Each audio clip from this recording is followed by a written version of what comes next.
It all started when Emily and her husband Jack moved into their dream home in a quiet suburban neighborhood. The house was perfect, spacious with a big yard and surrounded by friendly neighbors. Or so they thought. Within days of settling in, they met their next-door neighbor, Mr. Halstead. He was the picture of a perfect gentleman, well-dressed, polite, and always offering to help. "Welcome to the neighborhood," he said, handing over a freshly baked pie. His warm smile and inviting demeanor immediately put Emily and Jack at ease. But as the weeks passed, small, unsettling details began to surface. Mr. Halstead's house was immaculate, too immaculate. The lawn was always perfectly trimmed, and the windows gleamed as if they were cleaned daily. Emily joked about how it seemed like he had endless free time to maintain his property. Jack brushed it off, saying, "He's probably just retired and enjoys keeping busy." However, Emily couldn't shake the feeling that something was off. Mr. Halstead seemed to appear at the strangest times. If she stepped into the backyard, he'd suddenly be there, pruning his rose bushes. If she went for a walk in the evening, he'd wave from his front porch even when she hadn't seen him sitting there before. Emily's unease grew when she noticed that Mr. Halstead's lights were always on, no matter the hour. She couldn't remember a single moment when his house was dark. One night, curiosity got the better of her, and she stayed up until 3 a.m. to see if the lights would go out. They didn't. The next day, she decided to bring it up with her other neighbors. While chatting with Mrs. Connors, who lived across the street, Emily casually asked, "Have you ever noticed anything unusual about Mr. Halstead?" Mrs. Connors hesitated, her cheerful expression faltering. "Oh, Halstead? He's a bit peculiar, I suppose. Keeps to himself mostly. Why do you ask?" Emily explained about the lights and how Mr. Halstead always seemed to be watching her. Mrs. Connors laughed nervously. "He's probably just lonely. Living alone can make people act a little strange." That night, Emily tried to dismiss her growing discomfort, but the feeling of being watched lingered. Every time she stepped outside, she felt an inexplicable pressure, as though unseen eyes were following her every move. Jack noticed her unease and asked, "Are you okay? You've been jumpy lately." "It's Halstead," Emily admitted. "I feel like he's always watching me. It's creepy." Jack laughed. "He's probably just a lonely old man. Don't overthink it." But Emily couldn't ignore the peculiarities.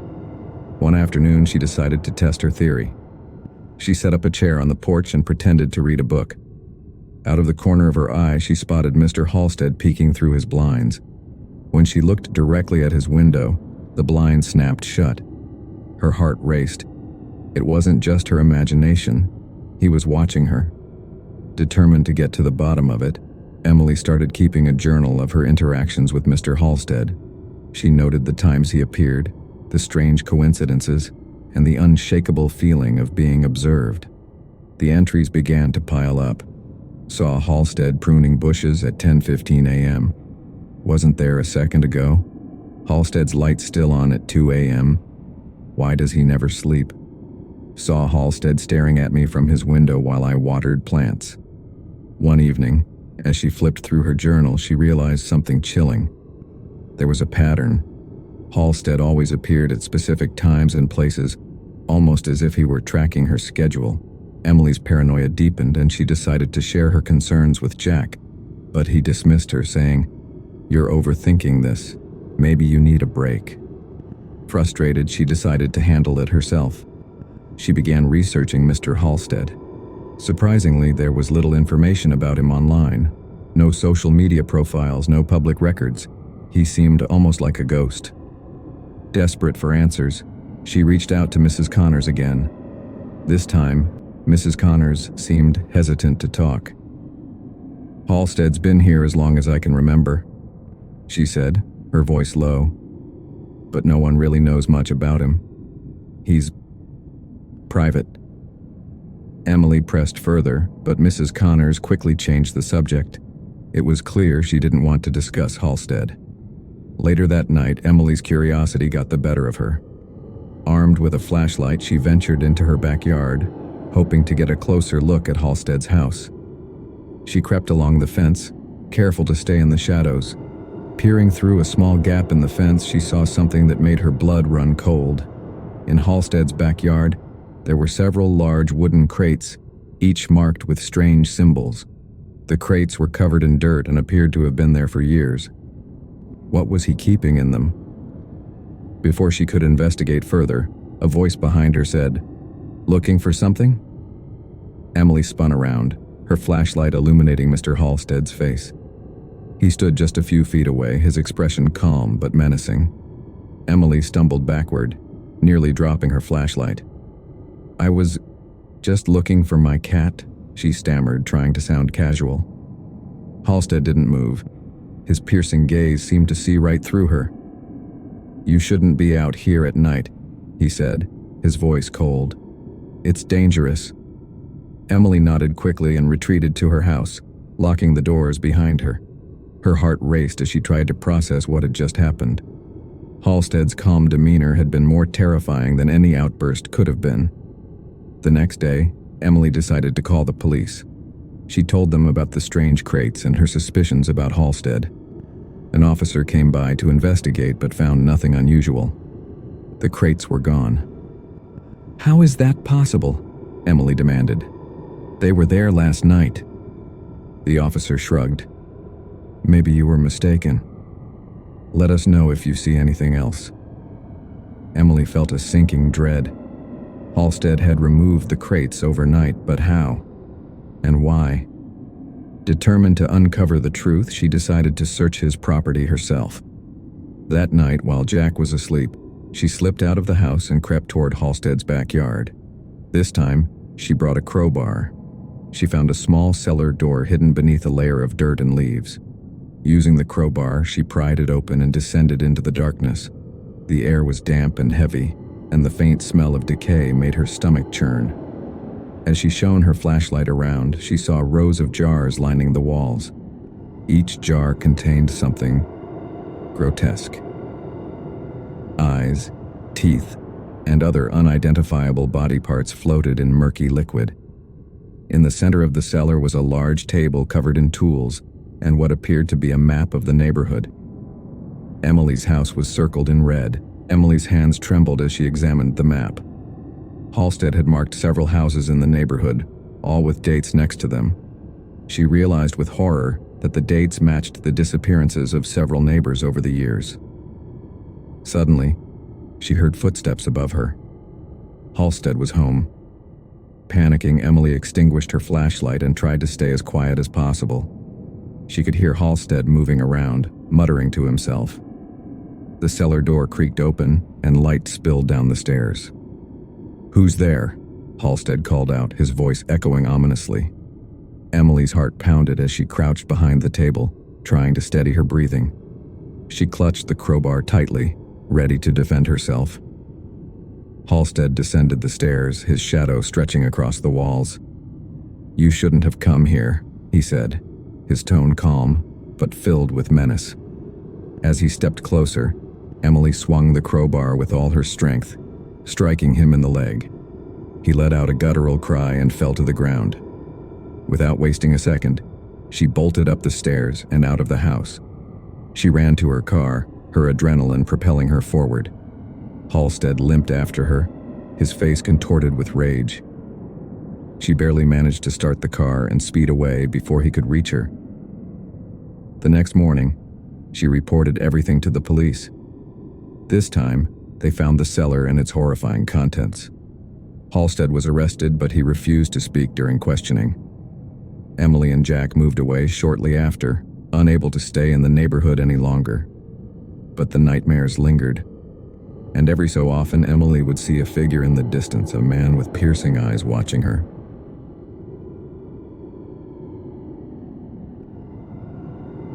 The creaky old apartment building on Maple Street wasn't exactly a haven of luxury, but it had charm.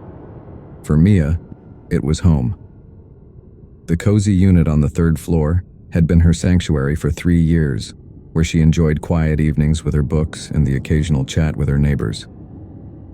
That tranquility shattered the day Mr. Garrett moved in. It began innocuously enough. A moving truck rolled up one sunny afternoon, carrying stacks of boxes and mismatched furniture. Mr. Garrett himself was hard to miss, a tall, gaunt man with pale skin and piercing blue eyes that seemed to drill into you. He wore an outdated fedora and a trench coat, even in the warm spring air, making him appear like a character from an old noir film. Mia greeted him on the stairs, as was her habit with new tenants. "Hi, I'm Mia. Welcome to the building." He paused, his icy eyes locking onto hers. For a moment, he said nothing, just staring in a way that made her stomach churn. Finally, he nodded slightly. "Garrett," he said curtly, brushing past her and heading to his unit on the second floor. "Well, that's awkward," she muttered under her breath, brushing it off as eccentricity. After all, the building had its fair share of quirky tenants. But Mr. Garrett wasn't just quirky. The first unsettling incident occurred late that night. Mia was curled up with her latest mystery novel when she heard heavy footsteps pacing in the hallway below. The sound was rhythmic, almost mechanical, as if someone were marching back and forth. It persisted for nearly an hour, growing louder and more erratic, until she couldn't stand it anymore. She opened her door and peered into the dimly lit corridor. It was empty. The footsteps ceased as soon as she stepped out, leaving an eerie silence in their wake. Maybe he's just adjusting to the new place, Mia reasoned, but unease gnawed at her. Over the next few weeks, Mia noticed more peculiarities about Mr. Garrett. He rarely left his apartment during the day but seemed active at odd hours of the night. She'd hear strange sounds, low murmurs, thudding noises, and once a loud crash that made her jump out of bed. Her curiosity got the better of her one evening. As she passed his door on her way upstairs, she noticed it was slightly ajar. A faint metallic smell wafted out, making her wrinkle her nose. Peeking inside, she saw a dimly lit room cluttered with old furniture and stacks of newspapers. "Can I help you?" Mia jumped, spinning around to see Garrett standing behind her, his face expressionless. "Oh, I was just passing by. Your door was open." He stared at her for an uncomfortably long moment before closing the door firmly. The next morning, Mia found a dead pigeon on her doorstep. Its neck was twisted and its lifeless eyes seemed to stare right at her. Shuddering, she disposed of it, chalking it up to a stray cat. But then came the whispers. Late at night, as she lay in bed, Mia began to hear faint voices through the vents. They were low and indistinct, almost like chanting. She tried to ignore them, but they grew louder each night, filling her with a sense of dread she couldn't shake. One evening, Mia invited her friend Claire over, hoping company would ease her anxiety. As they shared a bottle of wine, Mia recounted her experiences with Garrett. "Maybe he's just a weirdo," Claire said, trying to lighten the mood. "I mean, we all have that one creepy neighbor, right?" Mia nodded, but she couldn't shake the feeling that this was more than mere eccentricity. Their conversation was interrupted by a loud crash from below. "What the hell was that?" Claire asked, eyes wide. "I don't know," Mia replied, heart pounding. "It's coming from Garrett's apartment." Despite Claire's protests, Mia decided to investigate. The hallway was eerily quiet as they approached his door. This time it wasn't ajar but slightly cracked. "Mia, don't," Claire whispered, grabbing her arm. But Mia pushed the door open. The apartment was even more cluttered than before, with newspapers and strange trinkets scattered everywhere. A faint blue light emanated from a room at the end of the hall. As they stepped closer, the metallic smell grew stronger, making Mia's stomach churn. She reached for the doorknob only to find it locked. "Let's go," Claire urged, pulling her back. Reluctantly, Mia agreed, but as they retreated, she felt eyes on her. Turning, she saw Garrett standing in the shadows, his expression unreadable. The next few days were a blur of paranoia. Mia felt watched constantly, even when she was alone in her apartment. Every creak of the floorboards, every whisper of the wind felt amplified, as if Garrett were lurking just out of sight. Determined to get answers, she knocked on his door one evening. To her surprise, he opened it immediately as if he'd been expecting her. "What do you want?" he asked coldly. Mia's voice trembled as she spoke. "I just want to know what's going on. The noises, the smells, the whispers. What are you doing in there?" Garrett's lips curled into a faint smirk. "You wouldn't understand," he said, his tone almost mocking. "Try me," she shot back, her fear giving way to anger. He stepped closer, his piercing eyes boring into hers. "Some doors," he said slowly, "are meant to stay closed." With that, he slammed the door in her face. That night, Mia couldn't sleep. The whispers were louder than ever, and the smell of metal seemed to seep through the walls. She decided enough was enough. Grabbing her phone, she called the building's maintenance manager and begged him to check Garrett's apartment. The manager, a burly man named Tom, reluctantly agreed. Together they approached Garrett's door only to find it wide open. Inside, the apartment was empty. The furniture and newspapers were gone, leaving only a faint blue glow coming from the locked room. Tom used his master key to open the door, revealing a chilling scene. The room was filled with strange symbols etched into the walls, all glowing faintly. In the center was a crude altar, surrounded by animal bones and what looked like blood. Mia's stomach turned as she backed away. What is this?" she whispered. "I don't know," Tom said, his voice shaky. "But we need to call the police."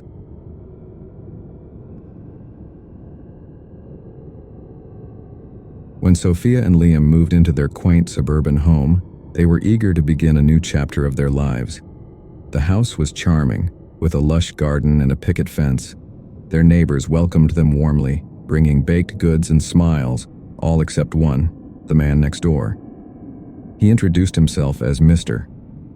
Calloway, a wiry man in his mid-60s with a stern face that rarely softened. While other neighbors chatted, he mostly kept to himself, tending to his meticulously kept lawn or watching from his front porch. Sophia, ever the optimist, thought he might just be shy. One morning, she baked a batch of cookies and decided to bring some over. Liam chuckled as she grabbed the tin. "Good luck breaking through that wall of his," he joked. When she knocked on Mr. Calloway's door, it took several moments before he opened it, peering out cautiously. "Can I help you?" he asked, his voice low and gravelly. Sophia held out the tin with a warm smile. "Hi, Mr. Calloway. I just wanted to bring you these cookies as a small thank you for welcoming us to the neighborhood." He stared at the tin for an uncomfortably long moment before taking it. "Thanks," he muttered, shutting the door without another word. Sophia walked back to her house, confused, but undeterred. "Well, that didn't go as planned," she admitted to Liam, who shrugged. "Maybe he's just not a cookie person." But as weeks passed, Sophia began to notice odd things. Mr. Calloway always seemed to be outside when she was. Whether she was gardening, jogging, or simply checking the mail, he was there, silent and watchful. Sophia and Liam's peaceful evenings began to take a turn for the strange. Late at night, they would hear peculiar noises coming from Mr. Calloway's property. Low thuds, scraping sounds, and occasionally, what sounded like muffled cries. Liam tried to dismiss it. "He's probably just working on something in his garage. Some people are night owls, you know?" But Sophia wasn't so sure. One night she stood by the window, gazing at the dim light glowing from Calloway's garage. The shadows moving inside didn't look like normal activity. She could swear she saw the silhouette of something, or someone, being dragged. Her unease grew when she noticed her garden tools had been rearranged. At first, she thought it was Liam, but he denied it. "I haven't touched them," he said, frowning. Then came the dead flowers. One morning, Sophia found her flower beds wilted and trampled, as if someone had deliberately ruined them. She suspected Calloway, but had no proof. Their friendly neighbors, the Parkers, assured them that Mr. Calloway had always been a little strange but harmless. Mrs. Parker added, "He's lived here for decades, but no one really knows much about him. He likes his privacy." Despite the reassurances, Sophia couldn't shake the feeling that something wasn't right. Sophia decided to confront Mr. Calloway. It was a sunny Saturday afternoon when she mustered up the courage to approach his house. She knocked firmly on his door, but there was no answer. After a few moments, she tried again, this time louder. The door creaked open slightly, revealing the dimly lit interior. "Mr. Calloway?"